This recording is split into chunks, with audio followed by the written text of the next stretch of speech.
What is happening in Kenya today? Give me three that you would say this points to the beginnings of a dictatorship, autocracy, authoritarianism, totalitarianism.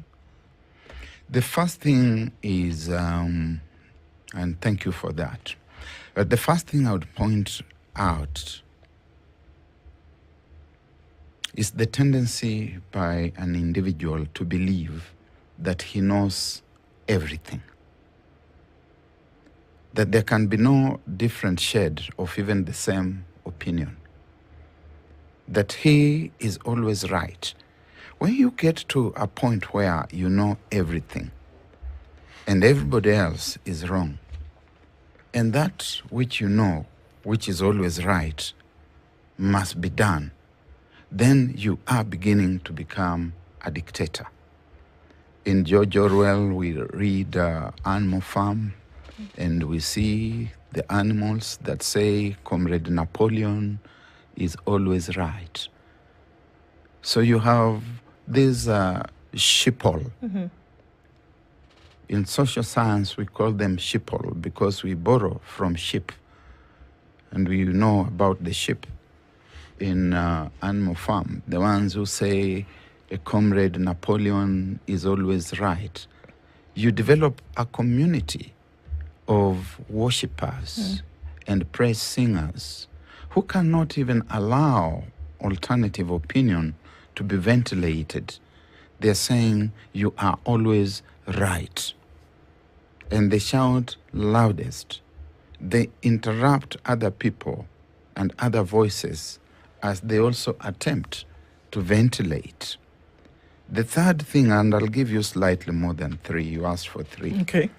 The third one is that you then begin mobilizing the instruments of state against alternative voices. You are silencing dissent. First, it was not dissent, it was alternative opinion, but you silence it, not now by using sheeple, but by using the armed and legalistic instruments of the state. You can look at our context here. President William Ruto knows everything.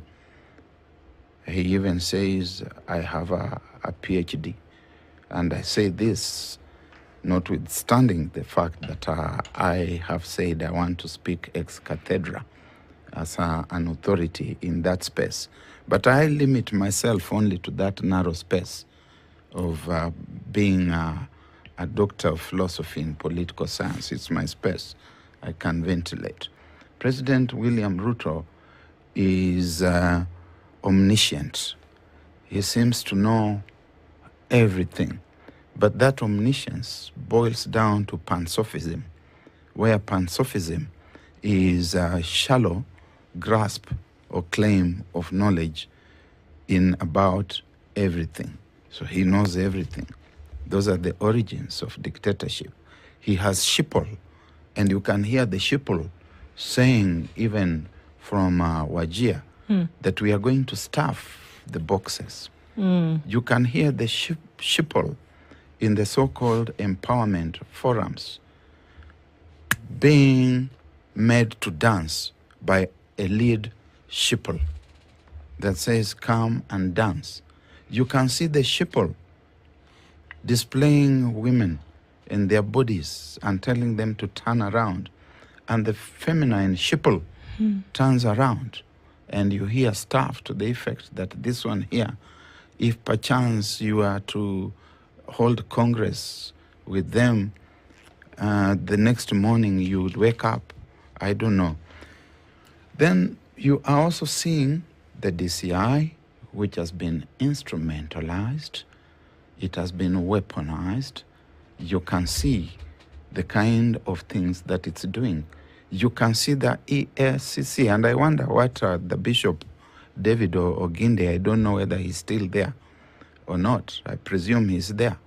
I wonder what he thinks and whether he sits well with his conscience as the entity that as an ordained bishop of God, of Jesus Christ, presides over persecution.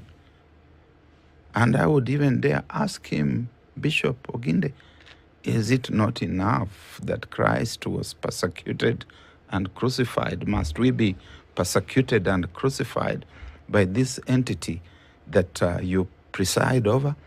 It has lost its raison d'etre completely. We are gravitating towards autocracy.